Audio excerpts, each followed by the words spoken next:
doing part 3 of the Supercharged Corvette series. I'm actually talking to you guys from future tense right now, and I'm pretty excited to be doing so. The reason for that is because this was supposed to be 2 different parts, part 3 and part 4 of the Supercharged Corvette series. And after recording, I found out I actually have enough footage to make it 1 part, which makes me really excited because first of all, I hate dragging things out, and second of all, you guys get a better video out of it.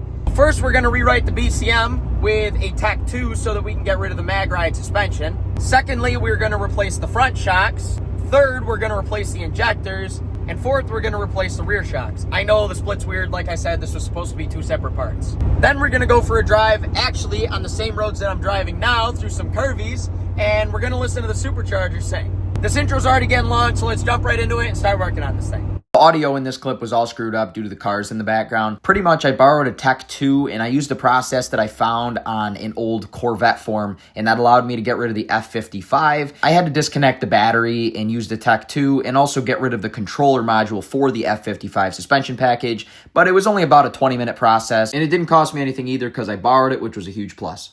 Now we're doing a little test drive just to make sure that the 80-mile-an-hour speed limit is off the dash. And it looks like we've had some pretty good luck. So huge thank you to Al. I'm borrowing his Pt.2. Let's take this thing for a little bit more of a test drive. I'm gonna try to find a place that I can open it up a little bit. All right, I have driven a couple more miles, as you guys can see right there on the dash, and it looks like we're good. You guys are gonna call me crazy, but we're pretty much gonna do this shocks thing twice. For right now, I am waiting on my Z06 shocks to show up. Unfortunately, the guy selling them to me is extremely busy and cannot make it until next Friday to the post office, which kind of sucks for me. And what that means for us is we are going to be putting in regular C5 shocks in the meantime so that the car is drivable.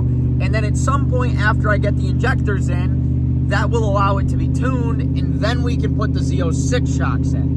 I know, that's a lot of back and forth, but it's what we got to do so that I can have a functional car, because we are in the closing month of the year, and I want to drive this thing. First things first, right now we are going to be jacking the front corners of the car up one at a time.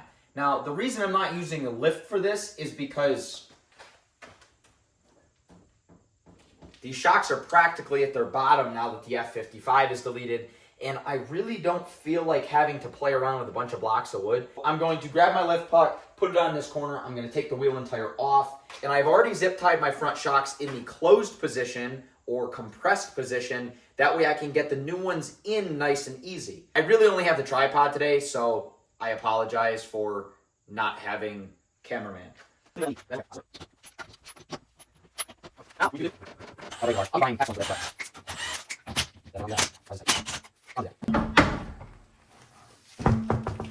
Yeah, that's definitely a beat-ass mag ride shock. Got the top clip out. It's really no big deal. If y'all are doing the same thing, pretty much you just press this in. Now what we're going to do is take ourselves a ratcheting. Oh, these are a different size. We might not have a ratcheting one with us that fits that, actually. Well, we're going to find a wrench that fits this, and we're going to get the top retaining nut off, and then we're going to end up actually copying this setup with the bushings by using their bushings. Like that. We're going to crank against it. It's probably going to break my fender liner, but that's okay.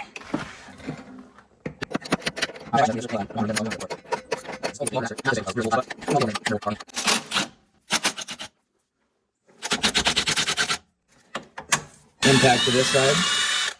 I'm going to use my trim removal tool to pull this out.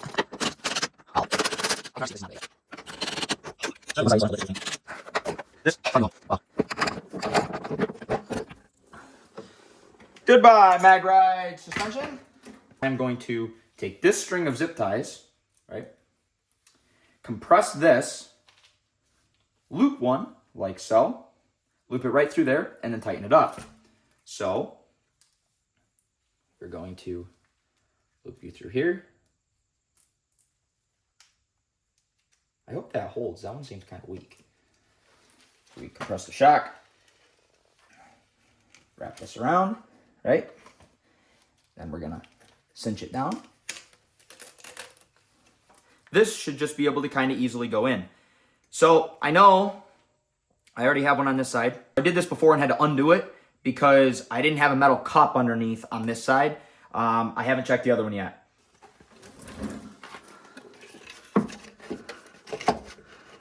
Look at that. Beautiful. So since you guys last saw me, I have dropped the car on blocks of wood, as you can see.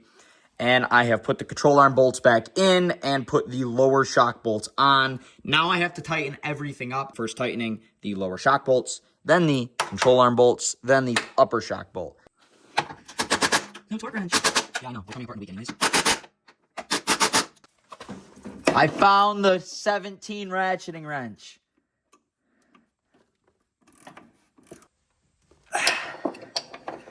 Actually, maybe a little more. Yeah, that's good.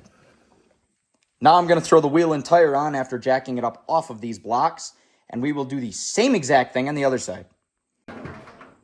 And be astonished at how much more wheel gap I have now. But that's fine, because we're putting Z06 suspension on it, and when I do, I am slamming this thing on the bolts.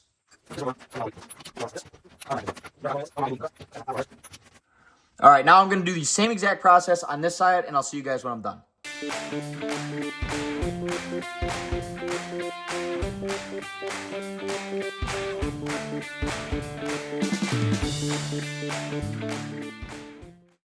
We've got the front suspension back together now, and now we're going to start digging in so that we can replace those injectors.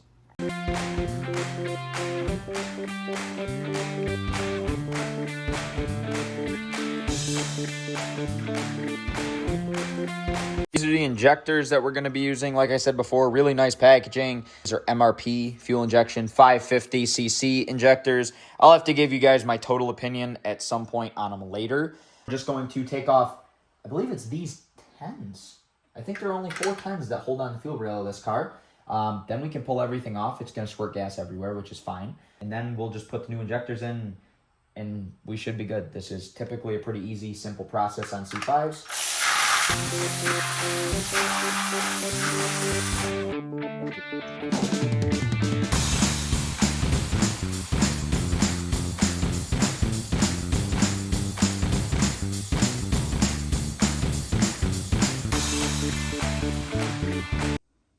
This right here is the old injector. I don't know if it'll focus, but we have a DECA 60 coming out. And then we have an MRP 550. I want to say these are about a 52-pound injector or so. You can see they actually look to be a pretty nice quality. Again, these aren't sponsored at all. I just like to give you guys an idea of what I use.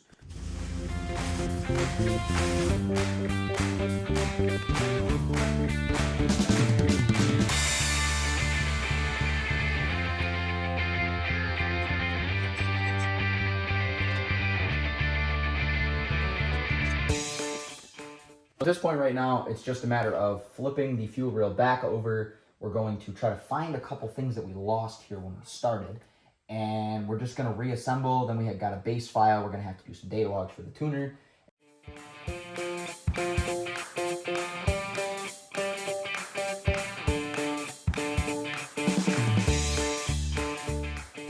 So it looks like this is a little different from the last times that I've done this. So I actually put the injectors in the manifold this time. We're going to give that a whirl and see if that works a little bit better. We're going to connect the pigtails to the injectors also. That way, maybe I can gain myself a little bit of room to get the fuel rail to seat properly. Okay, now we'll plug the pigtails in on the other side, and we'll try to set that fuel rail back down without getting fuel everywhere.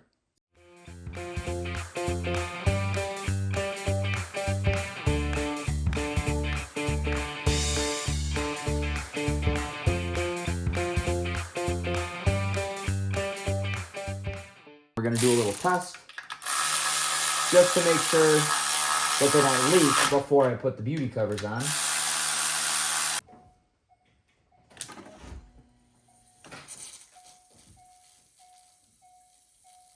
That is in fact spraying everywhere.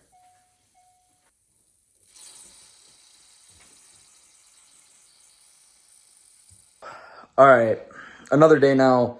We're still working on the injectors. I could not get one of them to seal, and I can't figure out why. I reached out to the guy that sold them to me.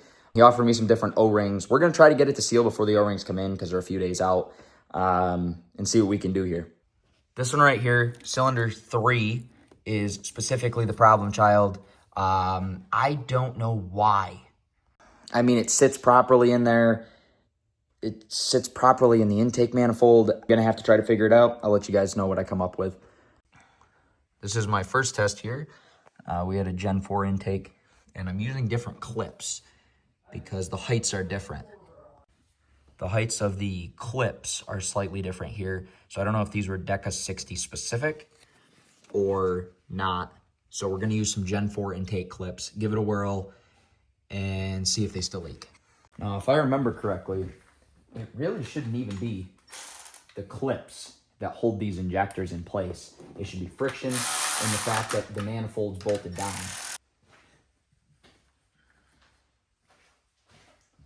All right.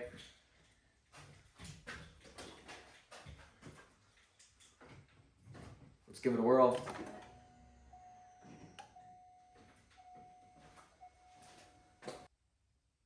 It was the clips. Hold on, let's prime the fuel pump a few more times. I guess we're going to switch the clips on the other injectors too. That's kind of crazy to me that injector clips caused this issue. So I don't know if it's an actual solution that I found or if it's just a band-aid to a bigger or a bigger problem. So here's the difference in the clips that we were using. Now I know this difference seems very minute, right? So here's the base. They're ever so slightly different. Now here's the side. You see how this clip is up higher at its peak here? I know it's only a couple millimeters, but this injector, head to toe and then head to toe on the other one, this one is about this far different.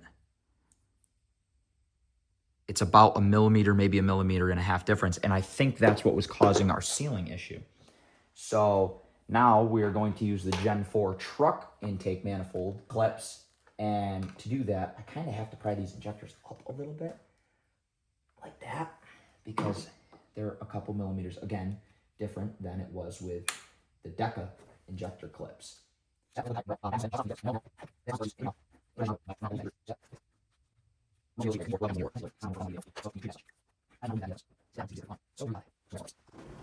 All right, so what we're doing now is we are loading up our base file. Pretty much what this means, if you guys haven't done this before, is the tuner is going to send a base file with the new injector data because the old injector data is no longer useful. We will plug in our wideband, then we'll plug in our laptop, load the base file, and send him a clip of it idling.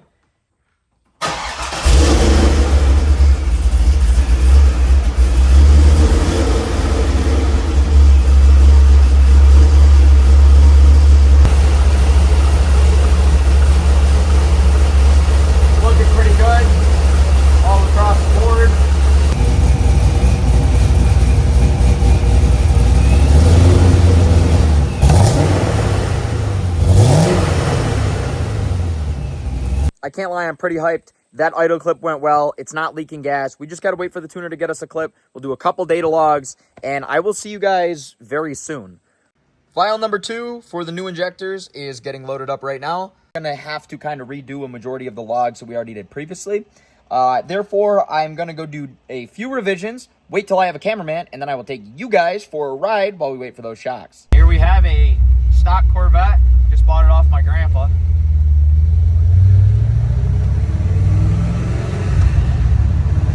See, it's got a manual transmission.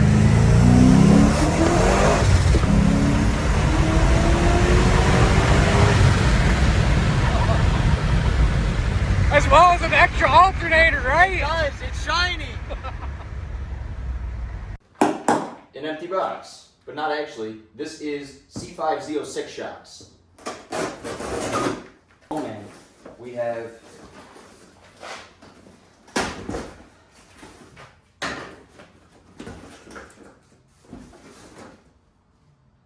oh man, these are actually super nice. So this right here is going to be C5 Z06 shocks, which means for us, First of all, we have a little bit better handling because these are Z51 shocks. And second of all, these came off a 30,000 mile C5. And you won't find a bit of dry rot anywhere on these bushings, which is beautiful. This was a lightly driven Southern car, which is how I like to buy my stuff. $100 shipped to my door. What I'm gonna do now is ponder installing the front ones, but probably just end up installing the rear ones. And then I'll do the front shocks at another time when I feel like it. So I moved the car back a little bit so that I could do an oil change. Oil change is now done. Let's get this jacked up in the back. I'm going to just use the pinch weld jack, as you guys can see, right up underneath the diff because there's a cradle underneath the diff. We're gonna jack it up. I'll pull one wheel off, and then I'll pull the other wheel off and do the other side. These ones should be a little simpler than the front, which will be very nice. Say hello to the Camaro. She's up for sale right now. Don't know how much longer it's gonna be hanging around. It's been very good to me, but it's time to move on. I want a regular cab short bed or a WS6.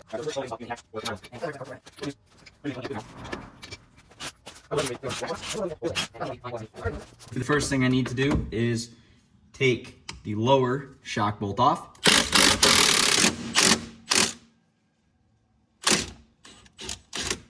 There we go. Now I'm going to take off the 13s that are holding the top in. No. My last video did not save, but I am currently taking the old shock out. It's kind of a pain, can't even lie. Turns out on the MagRide cars, it looks like this lower shoulder is a little bit too big, which means I had to pop the tie rod off, which isn't a huge deal. Now we can put it back together. Let's do a little test here.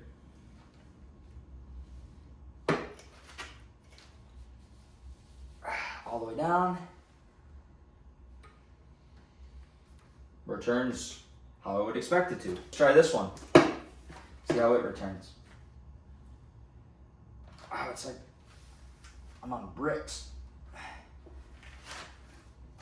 Let's take this thing off and replace it on here because we're gonna need this mount.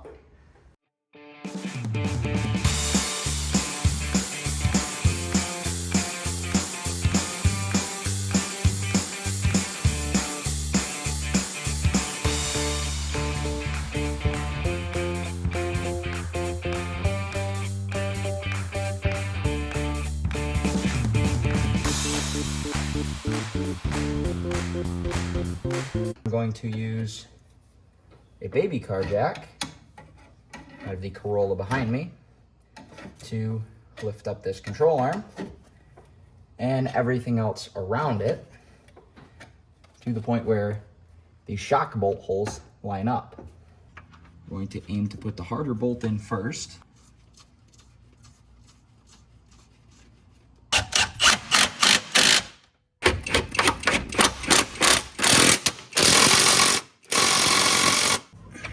Right, one is good.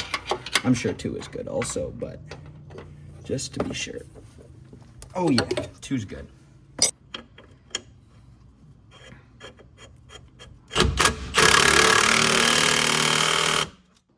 Now the wheel can go on. All right, and she is back together. I know it looks like the clearance is crazy. It kind of looks like a stock New Edge Mustang. Let's go over and do the passenger side. I'm not gonna record as much of that since you guys just watched me do this, and I will see you guys when that is done. All right, and it is back together now.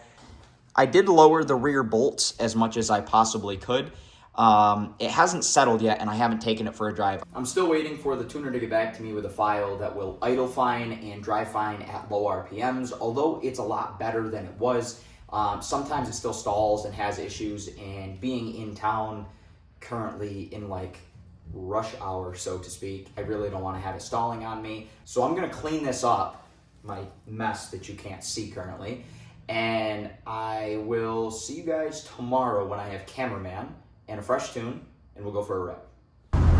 Guess who's got a tune? That'd be me.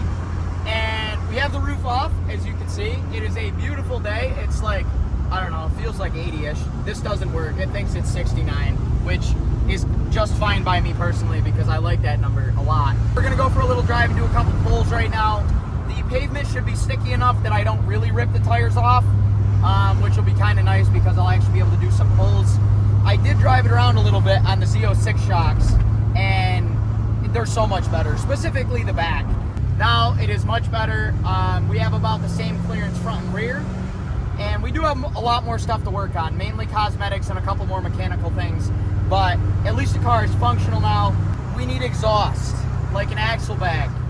Let me know below if you guys think that I should put Speedy Snap mufflers off the X pipe and run blast pipes out the back, or if I should save up a couple bucks because they're kind of pricey and buy another Borla Attack. I did love the Borla Attack.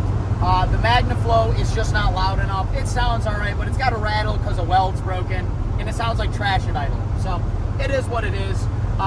With that said, let's roll the windows down. We're going to do a couple pulls. We'll have a little fun in the corners, and I don't even think you guys are really going to be able to hear the car, but I'm sure going to enjoy this.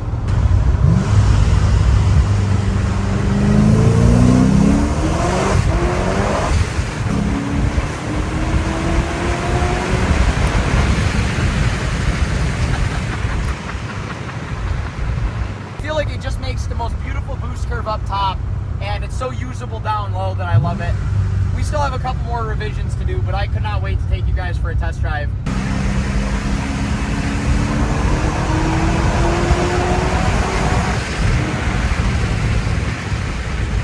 I'll roll into it in third gear. Just a nice, easy rolling.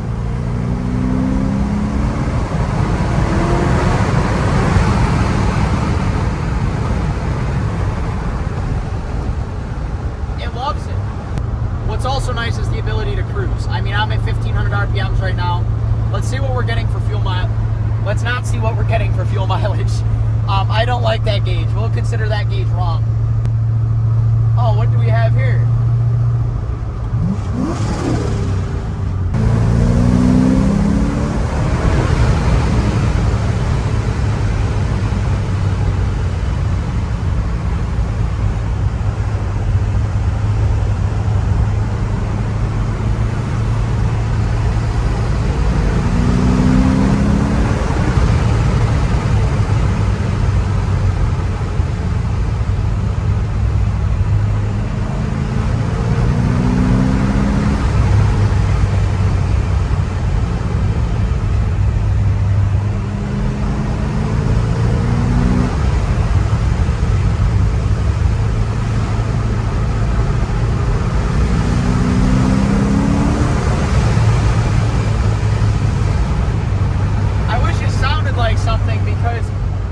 It probably sounded like I was just doing 35, but I was doing 85 almost.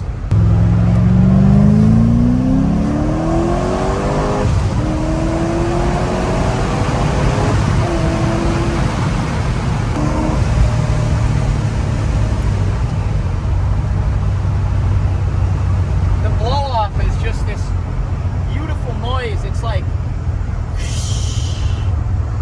it's almost like air brakes, but instead of the air going to a braking system, it's air that was just going into my engine, creating beautiful, beautiful prime horsepower. Oh, damn.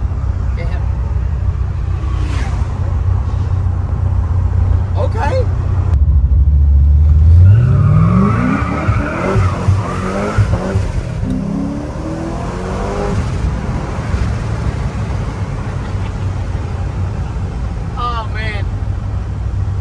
I'm not going to roast the tires, but spinning them a little, that never hurt nobody. Other than me when I got the ticket up in Lake George, which I don't know. You guys will either see that video soon or you already saw it. I don't know yet.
not feel confidence in my tires to keep up through here.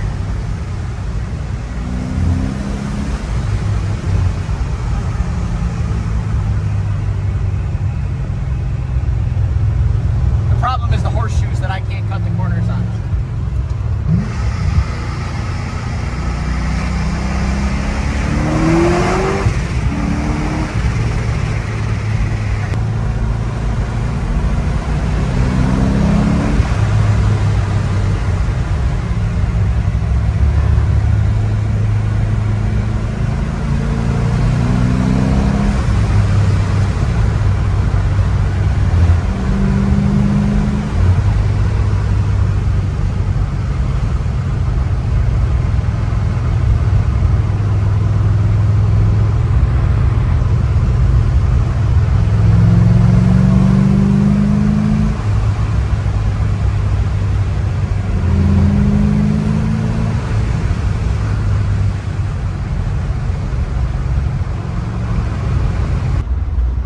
So I just talked with a guy that was outriding me by a mile, and he's on a practically bone stock R1M with tires.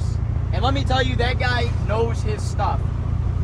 I think this is going to be about all for this video. I thank you guys very much for watching. Here soon we're going to start playing with some cosmetics. But for right now, I mean, I'm headed back home.